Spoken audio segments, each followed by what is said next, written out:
The Western American city of San Francisco, California, suffered a huge earthquake on April 18, 1906. More than 3,000 people are known to have died. The true number of dead will never be known. 250,000 people lost their homes. Just a few hours after the terrible earthquake, a magazine named Collier's sent a telegraph message to the famous American writer Jack London. They asked Mr. London to go to San Francisco and report about what he saw. He arrived in the city only a few hours after the earthquake. The report he wrote is called The Story of an Eyewitness. Here is Doug Johnson with the story.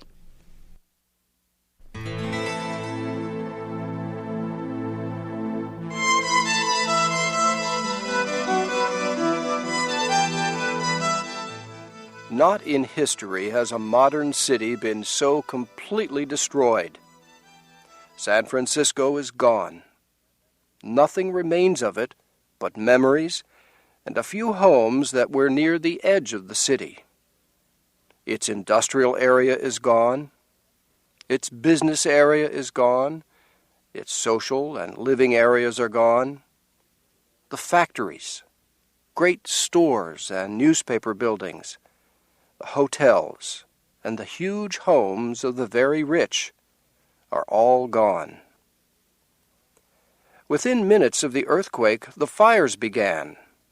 Within an hour, a huge tower of smoke caused by the fires could be seen 100 miles away, and for 3 days and nights, this huge fire moved in the sky, reddening the sun, darkening the day, and filling the land with smoke.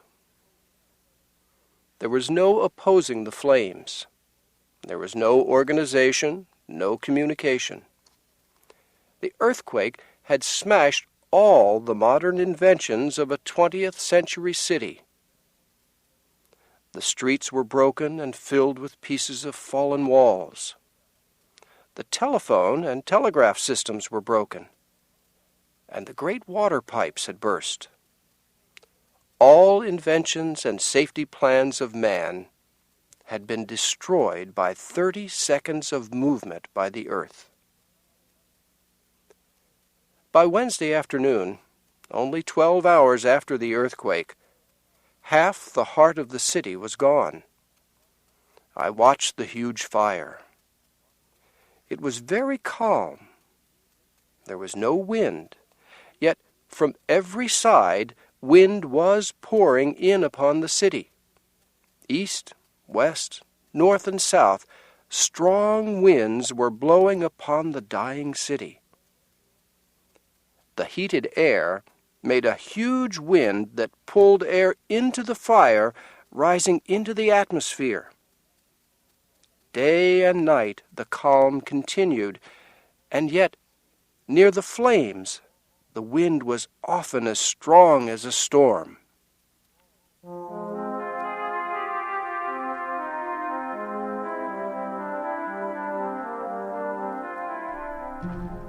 There was no water to fight the fire.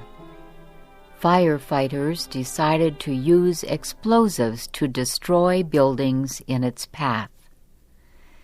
They hoped this would create a block to slow or stop the fire. Building after building was destroyed, and still the great fires continued.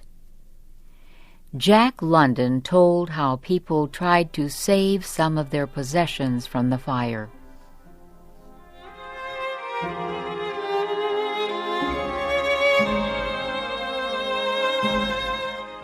Wednesday night, the whole city crashed and roared into ruin, yet the city was quiet. There were no crowds. There was no shouting and yelling. There was no disorder.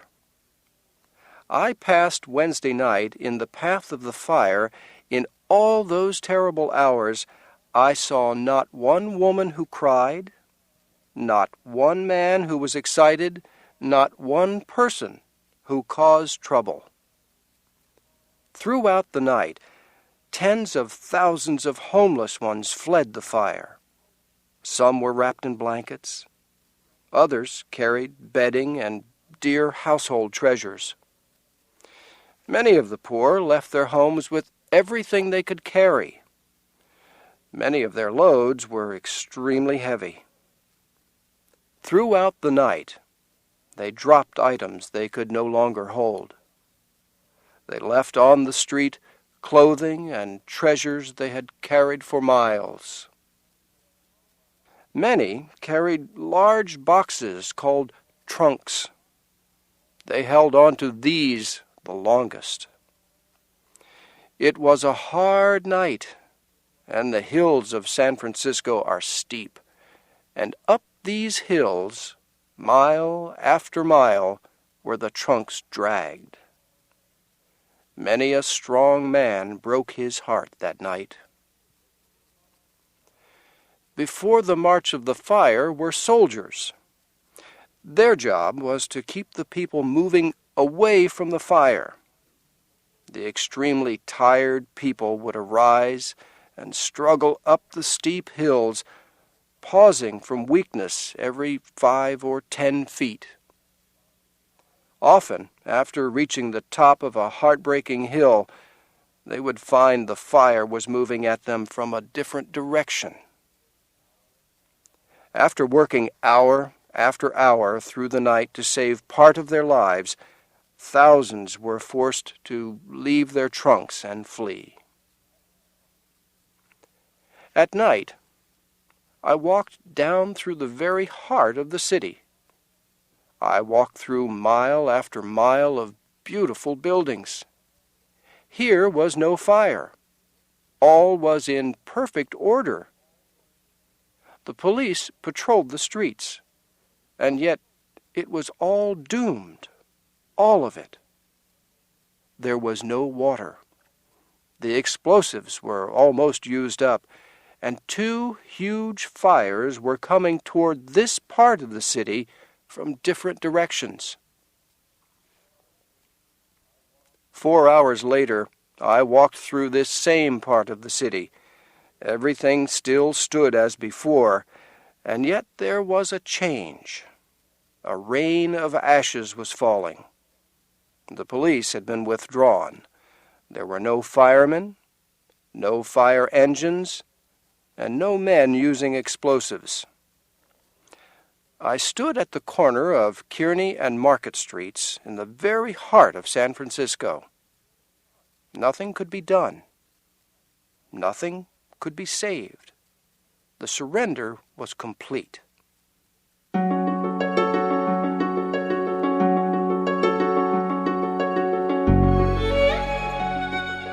It was impossible to guess where the fire would move next. In the early evening, I passed through Union Square. It was packed with refugees. Thousands of them had gone to bed on the grass. Government tents had been set up. Food was being cooked, and the refugees were lining up for free meals. Late that night, I passed Union Square again. 3 sides of the square were in flames. The square with mountains of trunks was deserted. The troops, refugees, and all had retreated. The next morning, I sat in front of a home on San Francisco's famous Nob Hill. With me sat Japanese, Italians, Chinese, and Negroes. All about were the huge homes of the very rich. To the east and south of us were advancing 2 huge walls of fire. I went inside one house and talked to the owner. He smiled and said the earthquake had destroyed everything he owned. All he had left was his beautiful house. he looked at me and said, "The fire will be here in 15 minutes."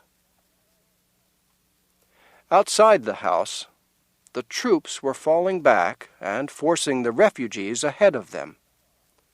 From every side came the roaring of flames, the crashing of walls, and the sound of explosives. Day was trying to dawn through the heavy smoke. A sickly light was creeping over the face of things. When the sun broke through the smoke, it was blood red and small. The smoke changed color from red to rose to purple. I walked past the broken dome of the City Hall building. This part of the city was already a waste of smoking ruins. Here and there through the smoke came a few men and women. It was like the meeting of a few survivors the day after the world ended.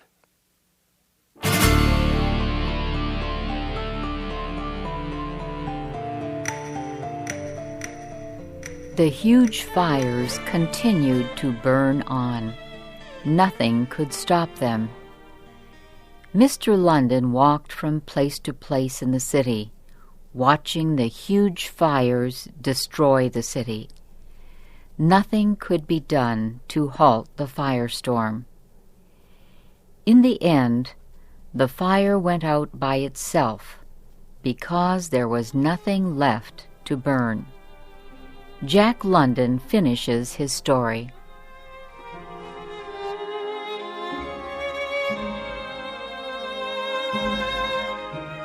All day Thursday and all Thursday night, all day Friday and Friday night, the flames raged on.